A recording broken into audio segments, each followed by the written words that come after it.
Bueno, bienvenidos. Hoy vamos a meternos de lleno en un cambio que es, fundamental en el derecho laboral argentino. Y es un tema crucial para la formación de futuros contadores públicos.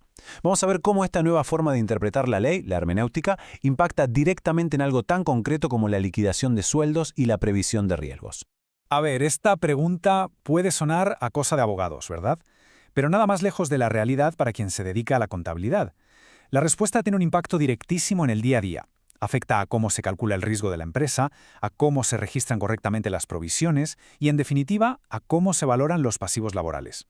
Es un punto de unión que no se puede ignorar entre el derecho y las ciencias económicas. Esta va a ser nuestra hoja de ruta para hoy. Empezaremos por el cambio de base, la nueva regla del juego. Luego veremos cómo se ordenan las normas, qué principios usamos para interpretarlas, qué efectos tiene todo esto en la práctica y en los juicios, y cerraremos con un resumen con lo más importante que hay que saber para el examen. Bien, para entender todo esto tenemos que ir al origen, al punto de partida. Y ese punto es la reforma constitucional del año 94. A través de un artículo concreto, el 75, inciso 22, se redefinieron por completo las reglas para interpretar todo el sistema legal, pero con un impacto especialmente fuerte en el derecho del trabajo. Y aquí está la clave de todo, el punto que hay que grabarse a fuego para el examen. La reforma lo que hace es crear lo que llamamos el bloque de constitucionalidad federal. ¿Qué significa esto? Pues que la Constitución, a partir de ese momento, incorpora los tratados internacionales de derechos humanos y les da su misma jerarquía, su mismo peso. Y esto obliga a los jueces a hacer algo llamado control de convencionalidad, que no es otra cosa que asegurarse de que las leyes de aquí, las de Argentina, no contradicen esos estándares internacionales. Entonces, ¿qué es lo que pasa? Pues que esta reforma nos dibuja una pirámide, un nuevo orden, una nueva jerarquía de normas. Entender cómo funciona esta pirámide, este orden de prelación, es sencillamente esencial para resolver cualquier conflicto entre leyes.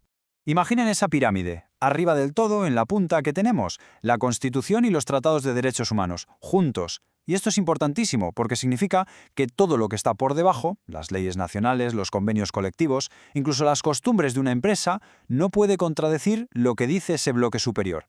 Es el primer filtro de validez para cualquier norma laboral. Vale, tenemos la pirámide, pero ¿cómo la usamos? Pues esta jerarquía nos da, por así decirlo, una caja de herramientas para interpretar la ley. Son los grandes principios que los jueces tienen que usar sí o sí para resolver los conflictos en materia laboral. Y la herramienta estrella, la más importante de todas, es el principio pro homine. Su nombre ya nos da una pista, a favor de la persona. Lo que nos dice es muy claro. Si un juez tiene una duda sobre cómo interpretar una norma o si hay dos normas que se contradicen, tiene que elegir siempre, siempre la opción que más favorezca a la persona, la que mejor proteja sus derechos. Y esto, llevado al día a día de un contador, ¿qué significa? Pues algo muy directo.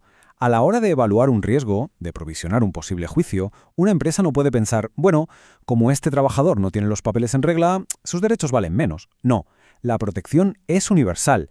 Los derechos laborales fundamentales se aplican a todos por igual y ese riesgo hay que contabilizarlo.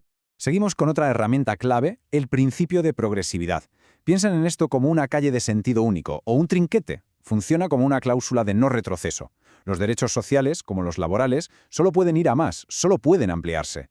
Se prohíbe ir hacia atrás, la regresividad. Por lo tanto, cualquier ley nueva que intente reducir una protección que ya existía, en principio, se considera inconstitucional. Y aquí, ojo, mucha atención, porque esto es una pregunta clásica de examen. Hay que distinguir entre normas operativas y programáticas. Las operativas son las que se aplican ya, de forma inmediata. Un derecho que se puede reclamar hoy en un juzgado. En cambio, las programáticas son más bien objetivos, metas que el Estado se pone para el futuro.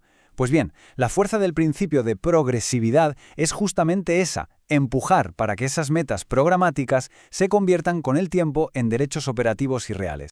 Muy bien, hemos visto la teoría, la caja de herramientas, pero ¿cómo funciona esto en el mundo real? Vamos a verlo con un caso que lo cambió todo. Un fallo de la Corte Suprema que es un antes y un después. El caso Aquino. Para que se entienda el impacto, hay que saber cómo eran las cosas antes. La Ley de Riesgos del Trabajo tenía un sistema, digamos, tarifado. Ponía topes, cantidades fijas de indemnización por accidentes. Esto daba cierta previsibilidad a las empresas para hacer sus cálculos. Sí, pero muchas veces la reparación para el trabajador que había sufrido el daño era totalmente injusta, insuficiente. Y entonces llega la Corte Suprema y, basándose justo en estos tratados de derechos humanos que vimos, dice, un momento. Y suelta esta frase que es clave. La persona es el centro del sistema. Por lo tanto, la reparación de un daño tiene que ser integral, completa, no puede estar limitada por una tarifa o un tope que ponga una ley. Así que, de repente, ¡pum!, el paradigma cambia por completo. Ya no hablamos de una tarifa fija. Ahora el concepto clave es la reparación integral. Y para un contador esto lo cambia todo en el cálculo de contingencias. El pasivo potencial ya no es un número fijo que sale de una tabla. Ahora depende del daño real, material y moral que haya sufrido esa persona.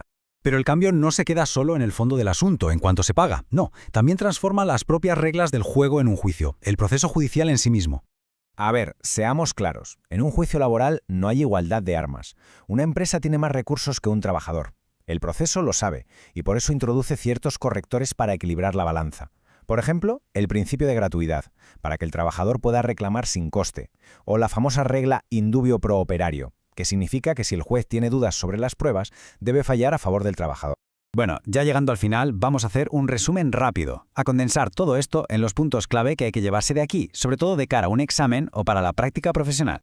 Así que, para que quede claro, primero, la jerarquía, la pirámide, con la Constitución y los tratados arriba del todo. Segundo, los principios que usamos para interpretar, con el pro homine a la cabeza.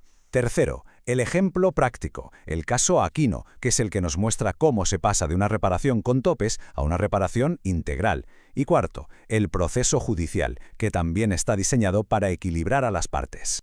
Entonces, la idea fundamental con la que quiero que nos quedemos es esta. La ley laboral ya no es un libro de reglas que se lee y punto, no. Ahora hay que interpretarla, y esa interpretación se hace a través del prisma de los derechos humanos internacionales.